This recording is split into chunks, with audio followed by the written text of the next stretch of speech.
Hello दोस्तों, यूपीएलटी grade English के practice series में आज हम आप लोगों के सामने प्रैक्टिस पेपर 2 लेकर आए हैं। इससे पहले हमने प्रैक्टिस पेपर फर्स्ट को कंप्लीट किया है, जिसकी वीडियो हमने अपने चैनल पर अपलोड की है। अगर आप तैयारी कर रहे हैं टीजीटी, पीजीटी, नेट, डी++बी, एनबीएस, केवीएस, तो दोस्तों सबके लिए ये जो प्रैक्टिस सेट हैं बहुत ही हेल्पफुल हैं। आप इनको देख सकते हैं और अपनी तैयारी को बेटर कर सकते हैं दोस्तों। तो आपका टाइम बर्बाद ना करते हुए हम बढ़ते हैं इस वीडियो में और एक एक क्वेश्चन को आज हम कवर करेंगे, हर एक क्वेश्चन को समझेंगे। और जहाँ तक हो सके आप लोग जब भी वीडियो देखा करें तो एक कॉपी और नोटबुक और पेन जो है साथियों लेके बैठें, ताकि आप जो भी इंपॉर्टेंट चीज़ें हैं जो आपको नहीं आती हैं उसको आप नोट कर लें, क्योंकि जो चीज़ें हम नोट कर लेते हैं वो लॉन्ग टाइम तक हमारे दिमाग में स्टक रहती हैं, उसको हम भूलते नहीं हैं दोस्तों हम पढ़ते हैं इस वीडियो में। तो फर्स्ट क्वेश्चन है, देखिए आप देख पा रहे हैं, फर्स्ट क्वेश्चन हमारा है the literary art of diminishing a subject by making it ridiculous and evoking towards it the attribute of amusement and scorn is called। आपको ना दोस्तों कि वो कौन सा लिटरेरी आर्ट है आपको बताना है, लिटरेरी फॉर्म है जिसमें किसी सब्जेक्ट को हम सीरियस सब्जेक्ट को रिडिकुलस बनाया जाता है और उसे मनोरंजन के साथ साथ थोड़ा उसमें हम देखें तो स्कॉर्न की तरफ इसको हम ले आते हैं। स्कॉर्न का मतलब दोस्तों समझते हैं घृणा। तो उस डिवाइस को क्या कहा जाता है? आपके सामने ऑप्शन है, फर्स्ट ऑप्शन आपके सामने है एलेग्री, सेकंड है मेलोड्रामा, थर्ड है पैरोडी और फोर्थ आपका है सटायर। तो दोस्तों बताना है कि इसका सही ऑप्शन क्या है। तो सही ऑप्शन इसका है पैरोडी। दोस्तों इसको हम कहते हैं पैरोडी। बढ़ते हैं नेक्स्ट क्वेश्चन की तरफ। Question number 2, what does the term curtain raiser indicates in drama. Drama में दोस्तों जो कर्टन रेजर होता है ये टर्म है, तो ये टर्म किस चीज़ को इंडिकेट करता है आपको बताना है। ऑप्शन आपके सामने है। फर्स्ट ऑप्शन है वन हु रेज कर्टन्स, एक ऐसा व्यक्ति जो कर्टन उठाता है उसको कहा जाता है, या a modern drama of serious nature, या super natural agency in drama which reveals some truth, या a short play before the main play. आपको बताना दोस्तों सही ऑप्शन क्या है इस क्वेश्चन का। क्वेश्चन नंबर 2 का सही ऑप्शन आपको बताना है दोस्तों। तो दोस्तों अगर हम बात करें कर्टन रेजर की, तो कर्टन रेजर जो है वो है, उसका ऑप्शन अगर देखा जाए दोस्तों तो ये है option number 4, a short play before the main play. दोस्तों जो कर्टन रेजर होता है एक छोटा सा प्ले होता है, तो मेन प्ले के पहले जिसको प्ले किया जाता है या परफॉर्म किया जाता है। दोस्तों उम्मीद करते हैं कि क्वेश्चन आपको समझ में आया होगा। बढ़ते हैं नेक्स्ट क्वेश्चन की तरफ। Question number 3, what is meaning of the expression avant garde. दोस्तों बताना है कि अवांट गार्ड जो है ये फॉरेन एक्सप्रेशन है, आपको बताना है कि इसका मीनिंग क्या है।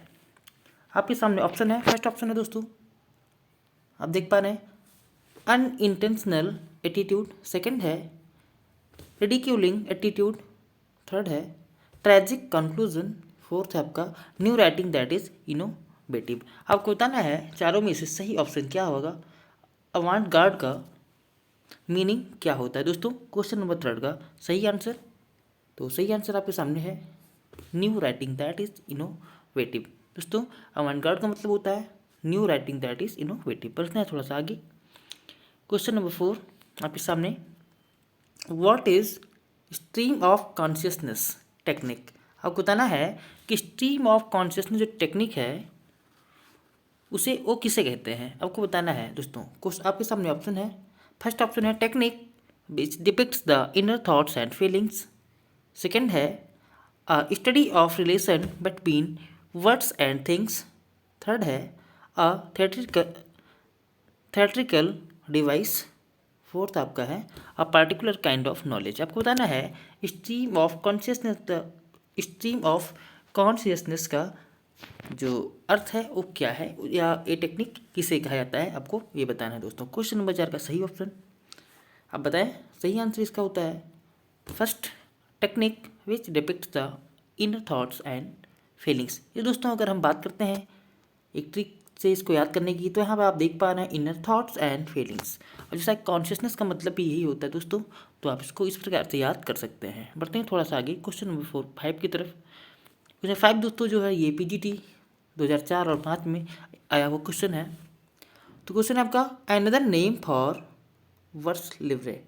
वर्स लिवर जो होता है दोस्तों, तो वर्स लिवर का जो दूसरा नेम है वो क्या है? फर्स्ट है फ्री और ओपन वर्स, सेकंड है ब्लैंक वर्स, थर्ड है कॉर्टली वर्स और फोर्थ है नन ऑफ दीज। आपको सही बताना है कि वर्स लिवर का दूसरा नाम दोस्तों क्या होता है। क्वेश्चन नंबर 5 का सही ऑप्शन आपके सामने फ्री वर्स या ओपन वर्स इसको हम कहते हैं। अगर बात होती है वर्स लिवर की दोस्तों, तो वर्स लिवरेज होता है, इसका जो दूसरा नाम है वो है फ्री वर्स या ओपन वर्स।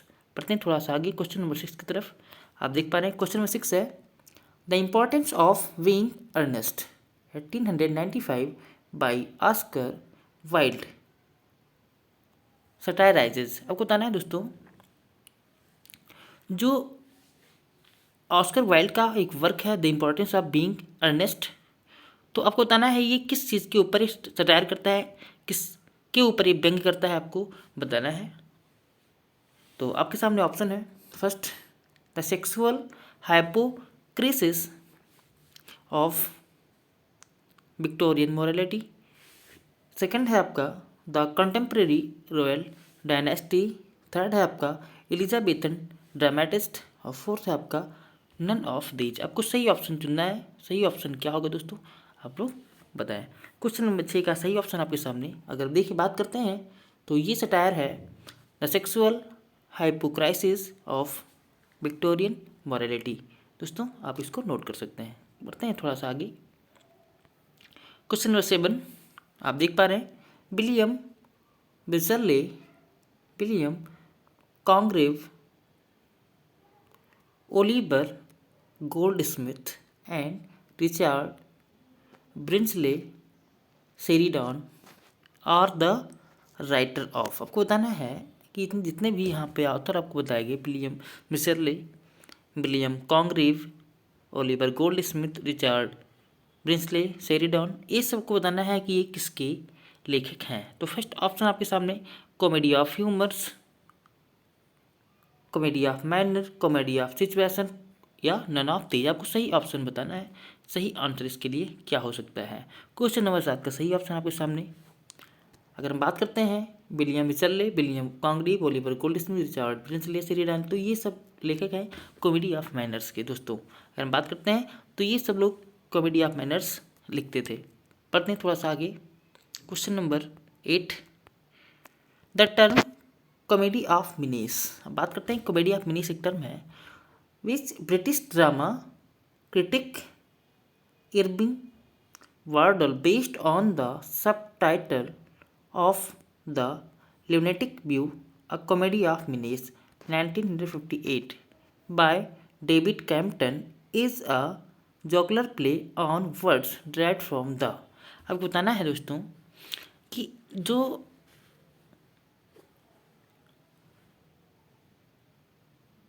एक क्रिटिक हैं इरविंग वार्डल, इनका जो हम बात करें कॉमेडी ऑफ मिनेस एक टर्म है दोस्तों जिसका मतलब द ल्यूनेटिक व्यू या अ comedy of menace 1958 by David Compton दोस्तों।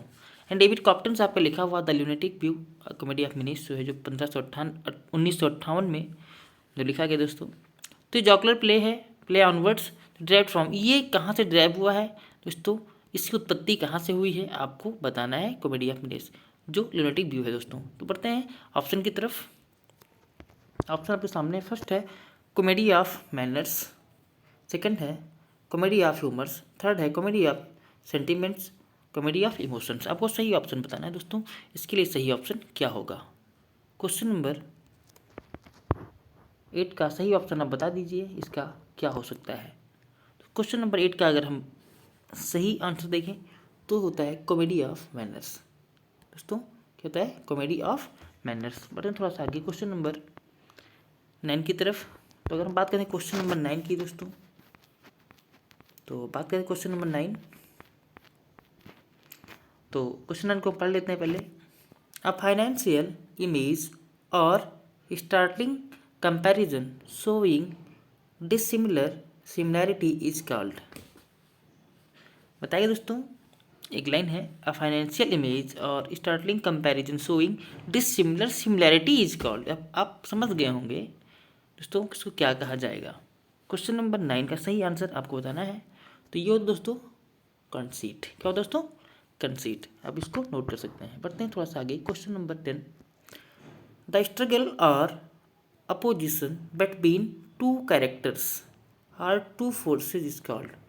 अब बताना है स्ट्रगल और अपोजिशन, दो कैरेक्टर्स के बीच में या दो फोर्सेस के बीच में जो अपोजिशन होता है, जो संघर्ष होता है, उसे क्या कहता है। फर्स्ट है कॉन्फ्लिक्ट, सेकंड है स्ट्रगल, थर्ड है क्वेरल, फोर्थ है नन ऑफ दीज। आपको सही ऑप्शन बताना है।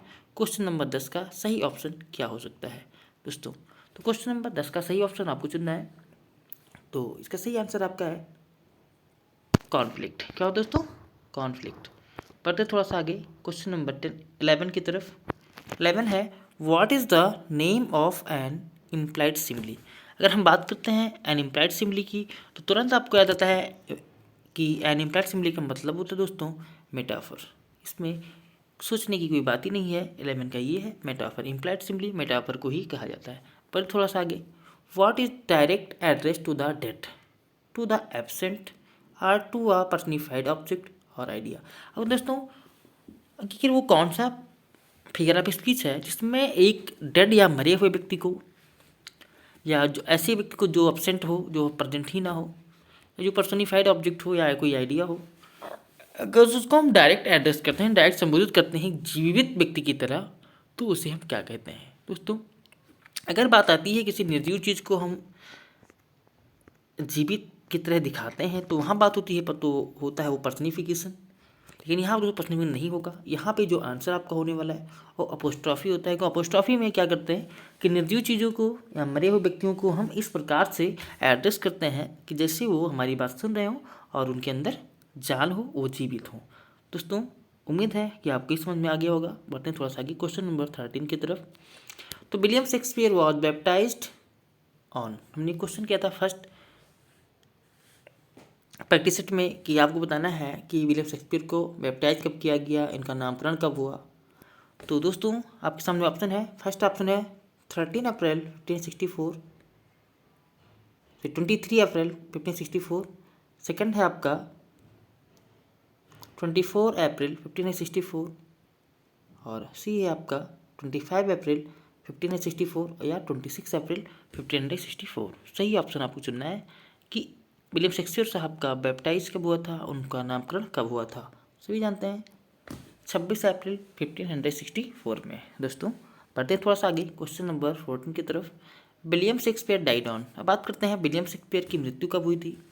तो आप बस इतना ध्यान रखें दोस्तों, केवल ईयर को आपको चेंज कर लेना है और जो इनकी डेट ऑफ बर्थ थी ठीक वही डेट इनकी थी मृत्यु की, वही मंथ था, लेकिन वहाँ पे ईयर को हम चेंज कर लेते हैं। विलियम शेक्सपियर की अगर हम डेथ की बात करते हैं, डाइट मरने की बात करते हैं, उनकी मृत्यु की बात करते हैं, तो वहाँ पे जो ईयर है दोस्तों वो है 1616। और बात करते हैं तो हमने पहले बता दिया कि उनकी जो डेट ऑफ बर्थ है वही डेट उनकी मृत्यु की भी थी। दोस्तों बढ़ते हैं थोड़ा सा आगे क्वेश्चन नंबर 15 की तरफ। All is not lost, the unconquerable will and study of revenge, immortal hate and the courage never to submit or yield. The above lines are taken from। ये लाइन दोस्तों, ये लाइन आप पढ़ सकते हैं। All is not lost, the unconquerable will and study of revenge, immortal hate and the courage never to submit or yield। आपको बताना है ये लाइन कहाँ से ली गई है, आपको बताना है दोस्तों। आपके सामने ऑप्शन है। तो फर्स्ट ऑप्शन आपके सामने है एरोपेजिटिका, सेकेंड ऑप्शन आपके सामने है पैराडाइज लॉस्ट, थर्ड है आपका to the Lord Cromwell, Lord General Cromwell और फोर्थ आपका है कॉमर्स। आपको बताना है कि ये लाइन किस वर्क से ली गई है जो जॉन मिल्टन साहब के द्वारा लिखी गई है। दोस्तों क्वेश्चन 15 का सही आंसर आप बताइए। तो ये ध्यान रखिएगा, ये लिया गया है पैराडाइज लॉस्ट से। एक बार इसको फिर देख सकते हैं। All is not lost, the conquerable will and study of revenge, immortal hate and the courage never to submit और yield। इसको आप नोट कर सकते हैं। ये पेरियड लॉस्ट की लाइन है जो एक एपिक पोएम है जॉन मिल्टन साहब की। बात करते हैं थोड़ा सा आगे क्वेश्चन नंबर 16 की। For liberty hath a sharp and double edge, fit only to be handled by just and virtuous men, that good men may enjoy the freedom which they merit, and the bad the curve which they need। Who said? आपको बताना है ये बात किसने कही है। दोस्तों आपके सामने ऑप्शन है, फर्स्ट है आपका जॉन मिल्टन, सेकंड है आपका जॉन गॉल्सवर्दी, और थर्ड है टी.एस. एलियट, और फोर्थ आपका ऑप्शन है बर्नार्ड शॉ। तो आपको बताना है सही ऑप्शन क्या है, ये बात किसने कही है। इसको फिर से बात देख सकते हैं। फॉर लिबर्टी आया the sharp and double edge, fit only to be handled by just and virtuous man, that good man may enjoy the freedom which they merit and the bad the curb which they need. Who said? ये बात किसने कही दोस्तों, आपको बताना है। Question number 16 का सही आंसर क्या हो सकता है, John Milton, John Galsworthy, T S. Eliot या बर्नार्ड शॉ। आपको बताना है सही ऑप्शन क्वेश्चन नंबर 16 का। दोस्तों अगर हम बात करते हैं क्वेश्चन 16 के सही ऑप्शन की, तो ये बात कही है जॉन मिल्टन साहब ने। ये बात किसकी है दोस्तों, ये बात हमारे जॉन मिल्टन साहब ने कहा है। बढ़ते थोड़ा सा आगे question number 17। Freely we serve because we freely love, as in our will to love or not, in this we stand or fall.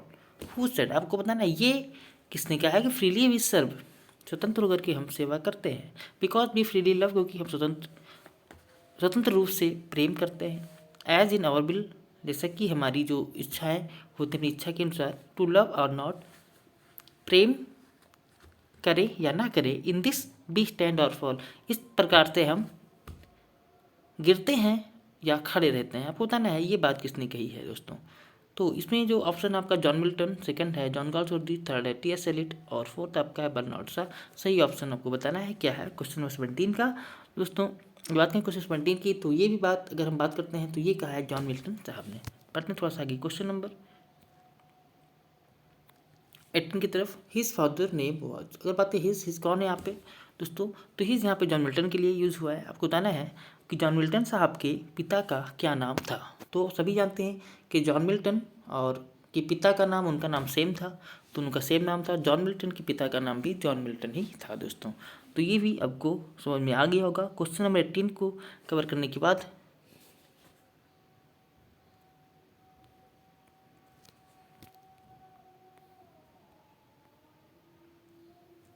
दोस्तों बढ़ते थोड़ा सा आगे क्वेश्चन 19 की तरफ। तो क्वेश्चन 19 है दोस्तों, आप देख सकते हैं। Odd on solitude is a poem by ... written when he was 12 years old and widely included in anthologies. आपको बताना है ओड ऑन सॉलिट्यूड जो है पोएम है किसके द्वारा लिखी गई है दोस्तों, सीधी सी बात यही है आपको बताना है। और रिटन ये तक कब लिखा था उन्होंने, तो उस समय केवल वो 12 ईयर्स के थे दोस्तों। तो आपको बताना है कि ओड ऑन सॉलिट्यूड किसने लिखा है, तो सबको पता होगा ओड ऑन सॉलिट्यूड के जो लेखक हैं दोस्तों वो है अलेक्जेंडर पोप। कौन दोस्तों, अलेक्जेंडर पोप। बढ़ते हैं थोड़ा सा आगे क्वेश्चन नंबर हमने कंप्लीट कर लिया है क्वेश्चन 19। अब हम बढ़ेंगे क्वेश्चन नंबर 20 की तरफ। क्वेश्चन 20 दोस्तों आप देख पा रहे हैं। Which of the following poem of pope begins with the lines. आपको बताना है कि दोस्तों ये जो लाइनें हैं ये पोप के एक फेमस पोएम की लाइन है। कहते हैं वो पोएम कौन सी है जिससे जो पोएम इन लाइनों से स्टार्ट होती है। हैप्पी द मैन, वह व्यक्ति खुश होता है। Whose wish and care a few paternal acres bound. दोस्तों कहने का मतलब क्या है कि वह व्यक्ति खुश होता है जिसकी विशेष जो होती हैं, जिसकी जो इच्छा होती है, जिसका ध्यान होता है, जिसकी ध्यान देने वाला, जिसकी देखभाल करने वाला कौन होता है, अ फ्यू पैटर्नल एक्ल्स बाउंड, इसके कुछ पैतृक संपत्तियां होती हैं दोस्तों, और कंटेंट टू ब्रीथ, और जिसके पास अपने खुद का ग्राउंड होता है, यानी इन हिज ग्राउंड, खुद का ग्राउंड होता है, खुद का जिसके पास ग्राउंड है और खुली हवा होती है सांस लेने के लिए। दोस्तों ये लाइन है, आपको बताना है कि ये लाइन किस पोएम की है। जो अलेक्जेंडर पोप की है और बहुत ही इंपॉर्टेंट पोएम है। आपको बताना है कि कौन सी पोएम इस लाइन से स्टार्ट होती है दोस्तों। तो अगर दोस्तों आपने LT ग्रेड का सिलेबस देखा है तो आप समझ गए होंगे कि ये कौन सी पोएम है जो यहाँ से इस लाइन से शुरू होती है। इससे पहले की जो प्रैक्टिस थी दोस्तों उसमें मैंने बताया था, इसी पोएम की अगर बात करें क्वेश्चन 20 की, तो इसी पोएम की हमने लास्ट लाइन आपको बताई थी कि ये पोएम इस लाइन पे समाप्त होती है। आज का जो क्वेश्चन दोस्तों इसमें हम स्टार्टिंग की लाइन ले रहे हैं, तो आप देख पा रहे हैं कि ये जो पोएम है ओड ऑन सॉलिट्यूड। दोस्तों को याद कर सकते हैं कि इन लाइनों पर ये जो लाइनें हैं, ये लाइनें और ओड ऑन सॉलिट्यूड की बिगनिंग लाइनें हैं और शुरुआत की लाइन्स हैं, आप उसको याद कर सकते हैं। पर थोड़ा सा question number 21 in the line दोस्तों कहते हैं in the line the ploughman homeward plods his weary way. एक लाइन है दोस्तों, अगर आपने पोएम पढ़ी है तो आपको तुरंत याद आ गया होगा। ये पोएम है elegy written in a country churchyard. तो यहाँ लिखा गया in the poem elegy written in a country churchyard means that a plowman is heading home with tired steps. However, the adjective weary has been used with the way instead of fit, which is this figure of speech। तो दोस्तों मैंने बताया था आपको पहले कि जब किसी व्यक्ति की जो एडजेक्टिव होता है उसके लिए जो विशेषता बताने वाला शब्द होता है उसका यूज हम उसके साथ ना करके उसके बल्कि किसी दूसरी चीज़ के साथ कर देते हैं जो उस सब्जेक्ट से जुड़ी होती है। जिससे अगर वो किसान होता है, अगर वो रास्ते से जा रहा हो तो रास्ता कहीं ना कहीं किसान से जुड़ा होता है। तो यहाँ पर विशेषता ये किसान की है, लेकिन यहाँ विशेषता बताई जा रही है उस रास्ते की, बे की, वेरी बे। तो बताना है कि यहाँ पे कौन सा फिगर ऑफ स्पीच होता है दोस्तों। तो इसको जहाँ समझ लीजिए कि जहाँ पर एडजेक्टिव को ट्रांसफ़र कर दिया जाता है, किसी की एडजेक्टिव किसी दूसरे के साथ यूज कर दिया जाता है, वहाँ पे हो जाता है ट्रांसफर्ड एपिथेट। आप इसको नोट कर सकते हैं। बट थोड़ा सा आगे क्वेश्चन नंबर 22।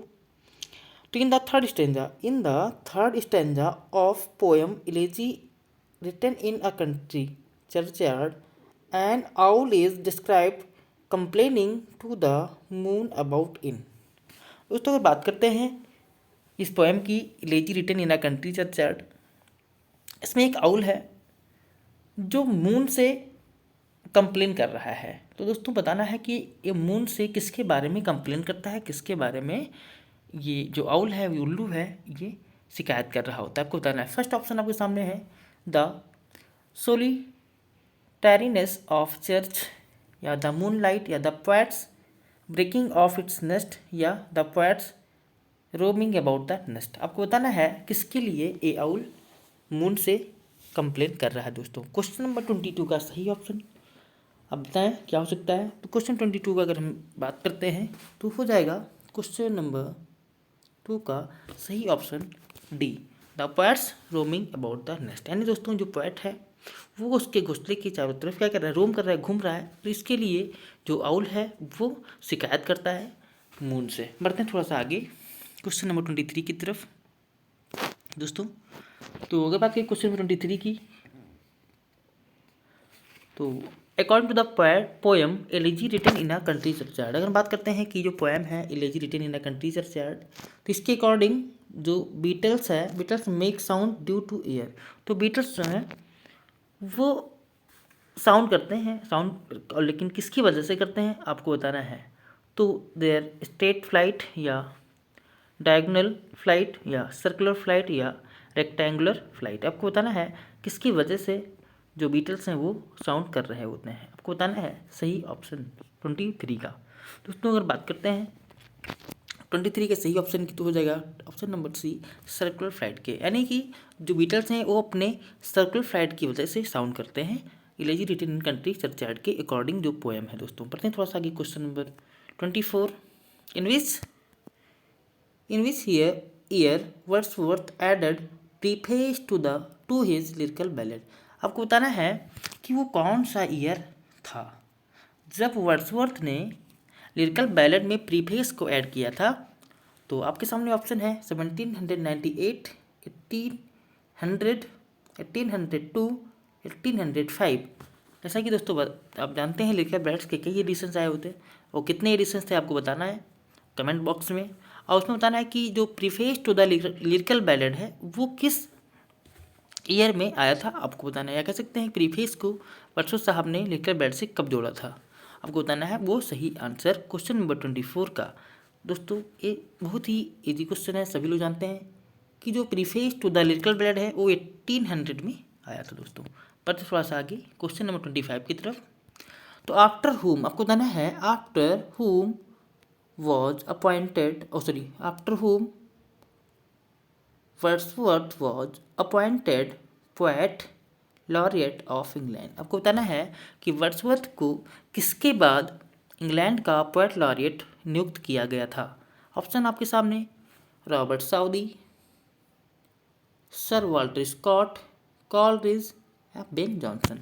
सभी जानते हैं बहुत ईजी क्वेश्चन है कि जो वर्ड्सवर्थ साहब थे उनको जो पोएट लॉरिएट अपॉइंट किया गया दोस्तों, तो वो जो पर्सन थे वो थे रॉबर्ट सदी, यानी रॉबर्ट साउदी के बाद इनको पोएट लॉरिएट इंग्लैंड का बनाया गया था। पहले थोड़ा सा आगे क्वेश्चन नंबर 26 की तरफ बात करें तो who criticised Wordsworth calling him lost leader. अब बात करते हैं कि वर्ड्सवर्थ साहब को लॉस्ट लीडर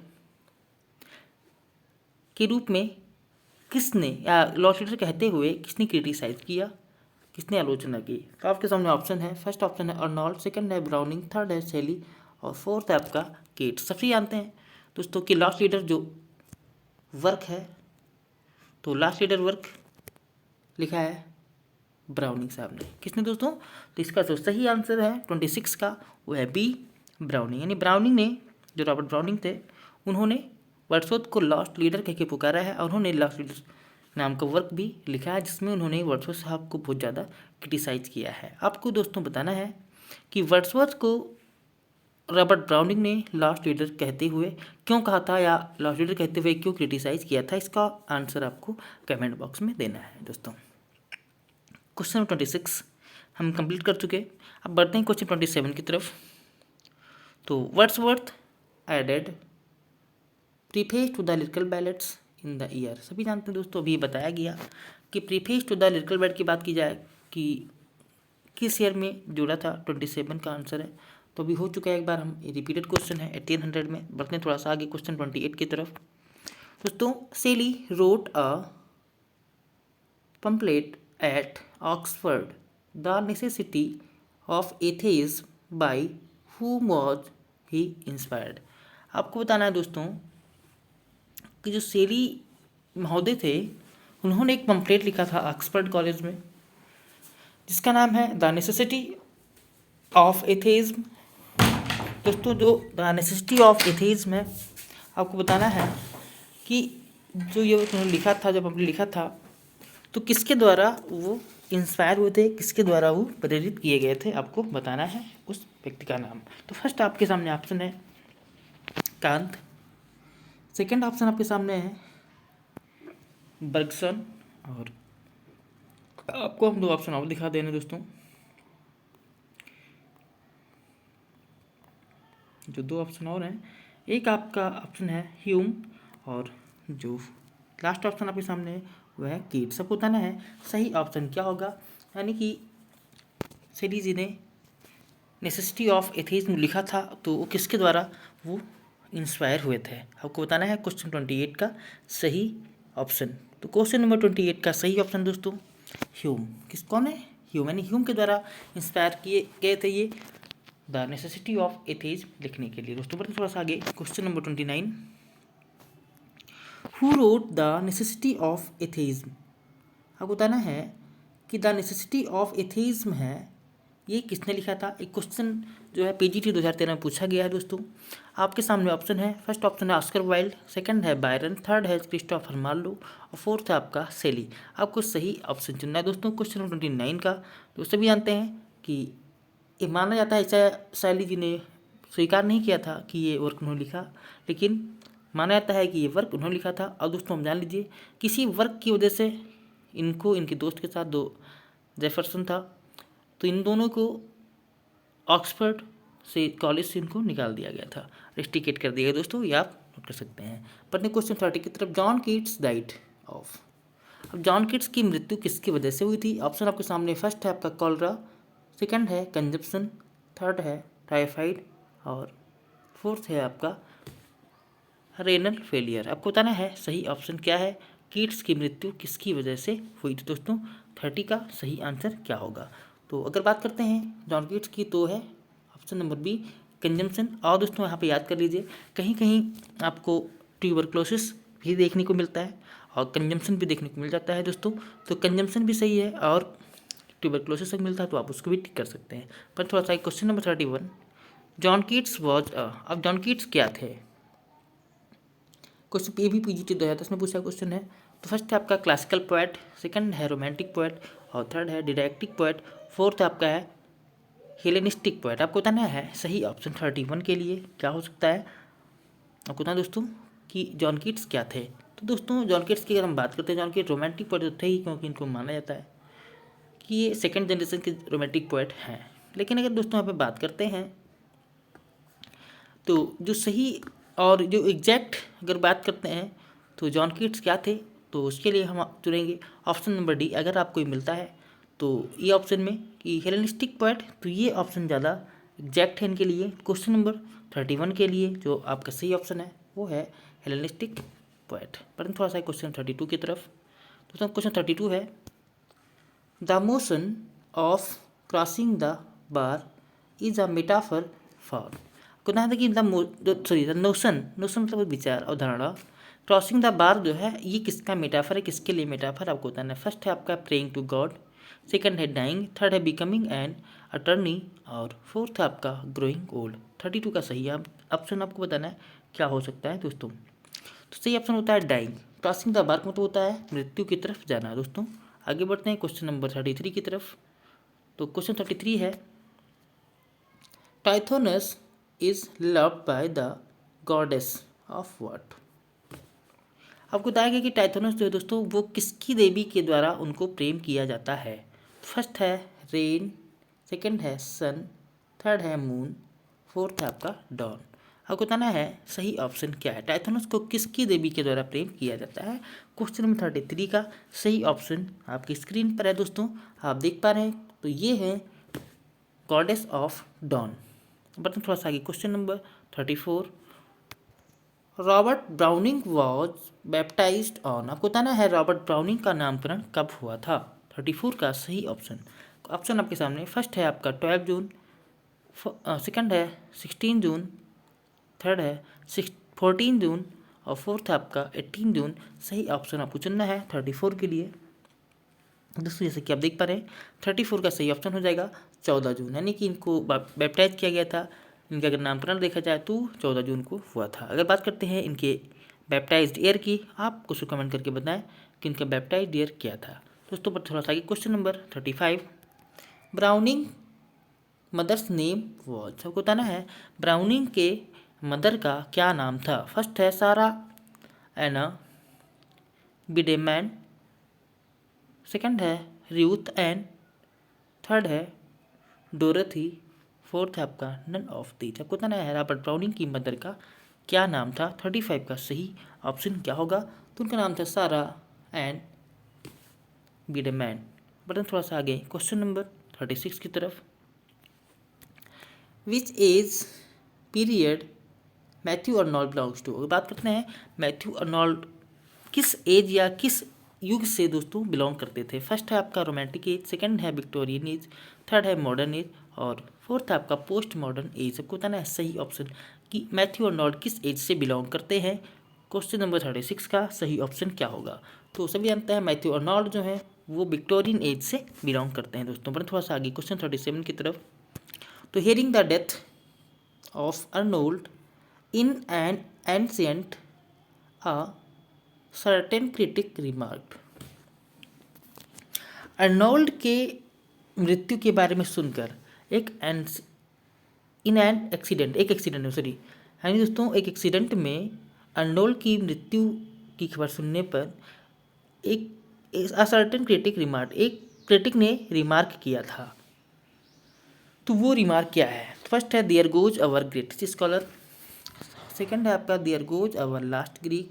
थर्ड है there goes the greatest poet of our generation. Fourth है there goes our scholar gypsy. आपको बताना है सही ऑप्शन क्या हो सकता है दोस्तों। इसका सही ऑप्शन आपको चुनना है क्या होगा। क्रिटिक ने क्या कहा था जब अर्नोल्ड साहब की मृत्यु हुई थी एक्सीडेंट में, तो उस समय एक क्रिटिक ने क्या कह के इनको रिमार्क क्या संबोधित किया था। क्वेश्चन 37 का सही ऑप्शन आपको बताना दोस्तों। तो बात करें क्वेश्चन 37 के, तो इसका सही आंसर है there goes our last Greek. ने कहा था कि हमारा लास्ट ग्रीक जा रहा है। और थोड़ा सा आगे, who wrote an इलेजी in memory of W.B. Yeats. आपको बताना है कि in memory of W.B. Yeats जो इलेजी है ये किसने लिखा है। ऑप्शन आपके सामने, फर्स्ट W.H. ऑर्डन, सेकंड है T.S. एलियट, थर्ड है G.M. हॉपकिंस, फोर्थ है आपका J.M. सिज। आपको बताना है सही ऑप्शन क्या है, किसने लिखा है in memory of W.B. Yeats दोस्तों। क्वेश्चन 38 का सही ऑप्शन क्या हो सकता है, तो ये लिखा है W.H. ऑर्डन ने। W.H. ऑर्डन की रचना है in memory of W.B. Yeats. थोड़ा सा आगे क्वेश्चन नंबर 39 की तरफ। क्वेश्चन 39 है एबे theatre was established in Dublin on. आपको बताना है कि जो एबे थिएटर था वो डबलिन में इस्टेब्लिश हुआ था, कब हुआ था, वो कौन सी डेट थी, कौन सा मंथ था और कौन सा ईयर था दोस्तों। बताएं 39 का सही ऑप्शन। 39 का सही ऑप्शन है ए। अब देख पा रहे हैं 27 दिसंबर 1904, यानी कि 27 दिसंबर 1904 में एबे थिएटर इस्टेब्लिश हुआ था डबलिन में। बट थोड़ा सा क्वेश्चन नंबर 40 की तरफ। To which age does T.S. Eliot belong. बताएं T.S. एलियट जो है वो किस एज से बिलोंग करते हैं। फर्स्ट है रोमांटिक एज, सेकंड है मॉडर्न एज, थर्ड है क्लासिकल एज, फोर्थ है आपका विक्टोरियन एज। तो बताना है T.S. एलियट किस एज से बिलोंग करते हैं। क्वेश्चन नंबर 40 का सही ऑप्शन क्या होगा दोस्तों। ध्यान रखें T.S. एलियट जो है वो मॉडर्न एज से बिलोंग करते हैं। Question number 41, T.S. Eliot got Nobel prize. बताना है कि T.S. एलियट को नोबेल प्राइज किस सन में मिला था। आपको बताना है ऑप्शन आपके सामने 1950, 1948, 1957, 1965। T.S. एलियट को नोबेल प्राइज से कब नवाजा गया था वो आपको सन बताना है। क्वेश्चन 41 का सही ऑप्शन क्या हो सकता है दोस्तों। तो अगर बात करते हैं T.S. एलियट को नोबेल प्राइज मिलने की, तो वो 1948 ईयर था जब इनको नोबेल प्राइज से नवाजा गया था। मैं थोड़ा सा क्वेश्चन 42 की तरफ। W.H. Auden was born on. W.H. Auden का जन्म हुआ था, वो कौन सा मंथ था, कौन सी डेट थी, कौन सा ईयर था दोस्तों। ऑप्शन आपके सामने फर्स्ट है 21 फरवरी 1904, 21 फरवरी 1905, 21 फरवरी 1906 या 21 फरवरी 1907। आपको सही ऑप्शन बताना है कि W.H. ऑर्डन का जन्म कब हुआ था। क्वेश्चन 42 का सही ऑप्शन क्या है दोस्तों, तो आप नोट कर सकते हैं कि सही ऑप्शन है डी 21 फरवरी 1907, यानी W.H. ऑर्डन का जन्म 21 फरवरी 1907 में हुआ था। थोड़ा सा आगे क्वेश्चन 43 दोस्तों आपके सामने है, Philip Larkin was born on. आपको बताना है फिलिप लार्किन का जन्म कब हुआ था। क्वेश्चन आपके सामने है ऑप्शन 9 अगस्त 1923, 9 अगस्त 1921, 9 अगस्त 1920, 9 अगस्त 1922। आपको बताना है सही ऑप्शन क्या है इसका फिलिप लार्किन का दोस्तों। 43 का सही ऑप्शन क्या हो सकता है, तो अब जान लीजिए फिलिप लार्किन का जन्म 9 अगस्त 1922 में हुआ था। 9 अगस्त 1922 की बात करते हैं। क्वेश्चन नंबर 44 आपके सामने the representative poet of America. दोस्तों आपको बताना है कि the representative poet of America किसको कहा जाता है। आपके सामने ऑप्शन है, ऑप्शन आपको दिखा दे रहे हैं। फर्स्ट है आपका वॉल्ट विटमैन, सेकंड है रॉबर्ट फ्रॉस्ट, थर्ड है आपका फॉकनर, फोर्थ है आपका हेमिंगवे। आपको बताना है सही ऑप्शन क्या है, the representative poet of America किसको कहा जाता है दोस्तों। क्वेश्चन नंबर 44 का सही ऑप्शन आपके सामने है वॉल्ट विटमैन। किसको है दोस्तों, वॉल्ट विटमैन। थोड़ा सा आगे, in which month of the year, in which month of the year 1830 Dickinson was born. आपको बताना है कि 1830 यानी कि वर्ष 1830 में डिकिंसन का जन्म किस मंथ में हुआ था। आपको उस मंथ का नाम बताना है। आपके सामने ऑप्शन है फर्स्ट नवंबर, 2 सितंबर, 3 अक्टूबर, 4 आपको दिसंबर। तो सही ऑप्शन चुनना है कि उनका जन्म कब हुआ था, किस मंथ में हुआ था। एमिली डिकिंसन का 1830 में वो कौन सा मंथ था। क्वेश्चन 45 का सही ऑप्शन है आपके सामने दिसंबर, यानी कि दिसंबर 1830 में इनका जन्म हुआ था। वरन थोड़ा सा आगे क्वेश्चन नंबर 46, तो in which town of America Dickinson was born. आपको बताना है डिकिंसन का जन्म अमेरिका के किस टाउन में हुआ था, किस नगर में हुआ था। 46 का आपके सामने ऑप्शन है। फर्स्ट है आपका एमस्ट मैसाचुसेट्स यूएसए, सेकंड है शिकागो, थर्ड है कैलिफोर्निया, फोर्थ है नैनापीत। सही ऑप्शन 46 के लिए क्या हो सकता है दोस्तों, तो सही ऑप्शन आपका है फर्स्ट एमस्ट मैसाचुसेट्स, ये इनका सही ऑप्शन है। यहीं पर इनका जन्म होता है एमिली डिकिंसन का। थोड़ा सा आगे रॉबर्ट फ्रॉस्ट वॉज, बताना है रॉबर्ट फ्रॉस्ट क्या थे। आपके सामने ऑप्शन है। फर्स्ट है a British poet settled in America, an American poet settled in England, a Norwegian poet, none of these. आपको बताना है क्या थे रॉबर्ट फ्रॉस्ट। तो सभी जानते हैं रॉबर्ट फ्रॉस्ट को न्यू इंग्लैंड के रूप में जाना जाता है, यानी दोस्तों ये अमेरिकन पोएट थे और इंग्लैंड में जाकर के सेटल हुए थे।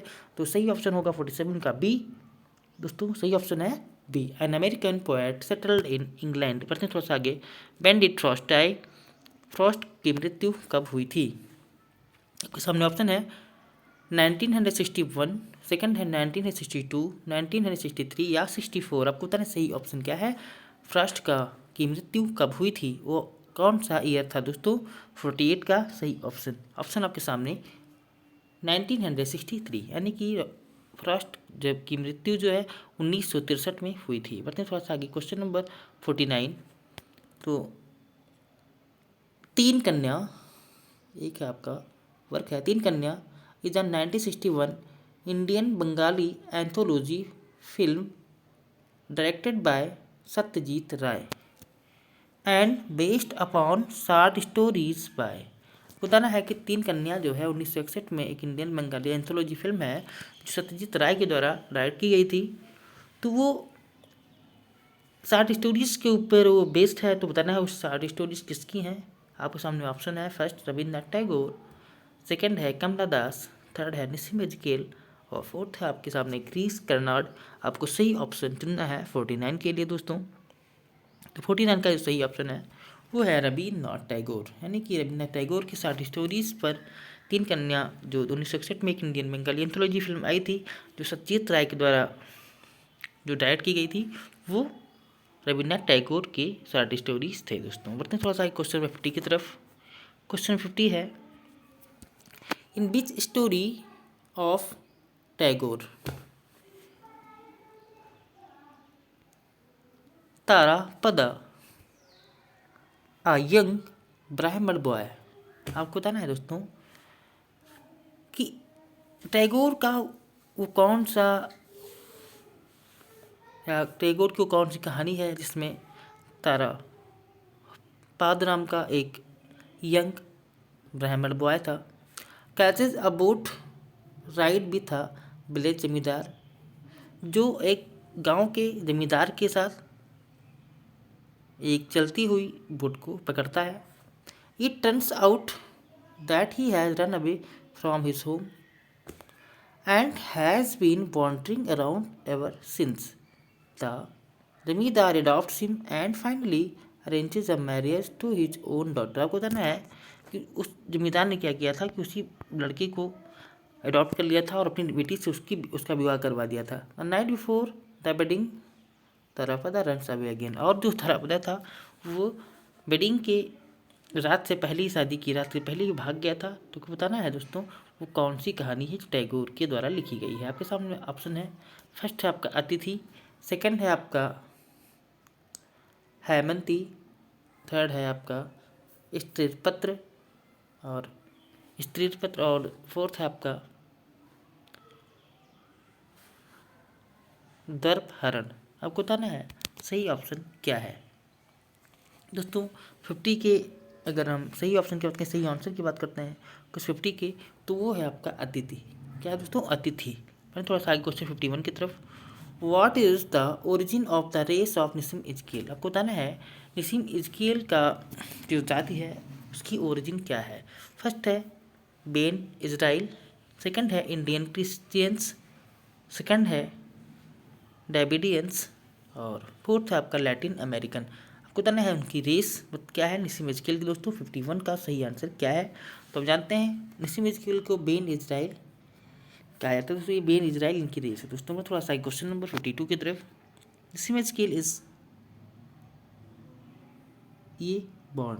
अगर बात करते हैं कि निसिम एजकेल का जन्म हुआ था तो वो क्या थे, किसके रूप में उनकी यानी कि जन्म के समय वो किस रेस से बिलोंग करते थे, आपको ये बताना है क्वेश्चन 52 के 2 में। तो दोस्तों वो क्या थे, तो वो एक ज्यू थे यानी कि वो यहूदी थे। फिर थोड़ा सा question number 53,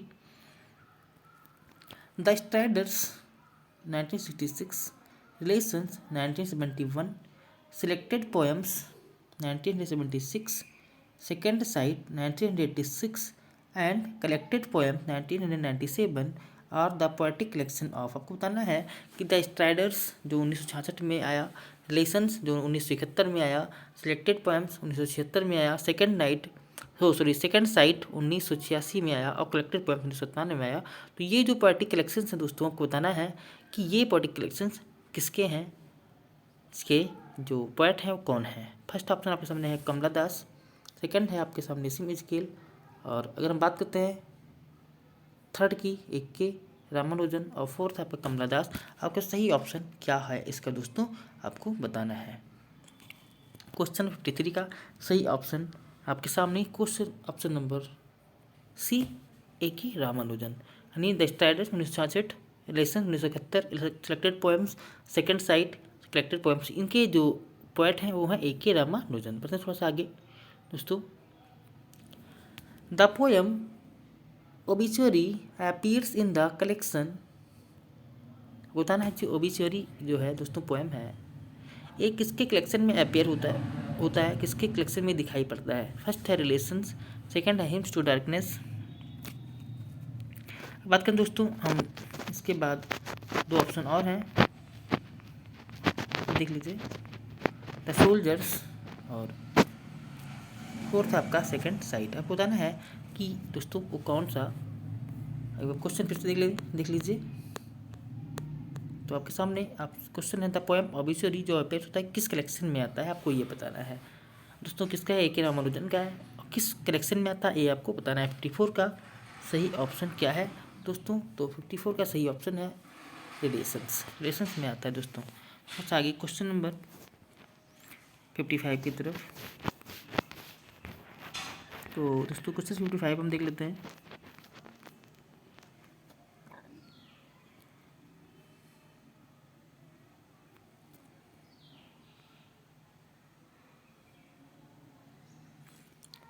who is the king when the play starts. आपको बताना है कि दोस्तों जब प्ले शुरू होता है, प्ले मैकबेथ आप देख लीजिए, तो उस समय राजा कौन होता है, उसका नाम क्या है। तो राजा डंकन होता है या मेलकॉम होता है या कॉर्डर होता है या मैकडफ होता है। सही ऑप्शन आपको चुनना है कि मैकबेथ जो प्ले जो स्टार्ट होता है उस समय राजा कौन होता है। 55 का सही ऑप्शन है, बहुत ही ईजी है, डंकन राजा होते हैं, उनकी हत्या कर देता है मैकबेथ। थोड़ा सा आगे 56, whom does Macbeth defeats in battle। बात करें कि मैकबेथ ने युद्ध में किसको डिफीट किया था, किसको हराया था। आपके सामने ऑप्शन है Duncan's armies, King Edward's English army, the armies of Norway and Ireland या बैंको। किसको उसने बैटल में हराया था दोस्तों। तो आप सभी जानते हैं इसका सही ऑप्शन है 56 का, वो है C, the armies of Norway and Ireland. थोड़ा सा आगे क्वेश्चन 57 की तरफ, what do the witches prophesy. आपको बताना है कि जो विचेस थी, जो मैकबेथ में जितनी भी विचेस हैं वो कौन सी प्रोफेसी देती हैं, या कह सकते हैं वो कौन सी भविष्यवाणी करती हैं। तो फर्स्ट है Macbeth will be the king and his sons will inherit the throne, यानी मैकबेथ राजा बनेगा और उसके बच्चे उसके थ्रोन को प्राप्त करेंगे। या बैंको विल बी किंग, या बैंको राजा होगा और उसके Macbeth will be much happier, but Macbeth बहुत खुश रहेगा। या Macbeth will be king but बैंको विल मर्डर हिम, या मैकबेथ राजा बनेगा लेकिन बैंको उसकी हत्या कर देगा। Macbeth will be king and बैंको चिल्ड्रन विल बी किंग्स। यही होता था कि मैकबेथ राजा बनेगा और बैंको के बच्चे राजा बनेंगे। आपको सही ऑप्शन बताया दोस्तों, सभी जानते हैं। अगर बात करें कि मैकबेथ ने बैंको की हत्या क्यों की, तो आप सब जान जाएंगे इसका ऑप्शन क्या है। क्वेश्चन नंबर 57 का सही ऑप्शन दोस्तों अपने मन में आशा करते हैं लगा लिया होगा, आप समझ गए होंगे इसका सही ऑप्शन क्या है। तो दोस्तों सही ऑप्शन इसका है last, Macbeth will be king. उसने कहा था कि मैकबेथ राजा बनेगा लेकिन बैंको के बच्चे जो हैं वो बाद में राजा बनेंगे, इसलिए मैकबेथ ने बैंको की हत्या की। दोस्तों थोड़ा सा आगे क्वेश्चन नंबर 58 की तरफ। What title predicted by the witches does Macbeth receive.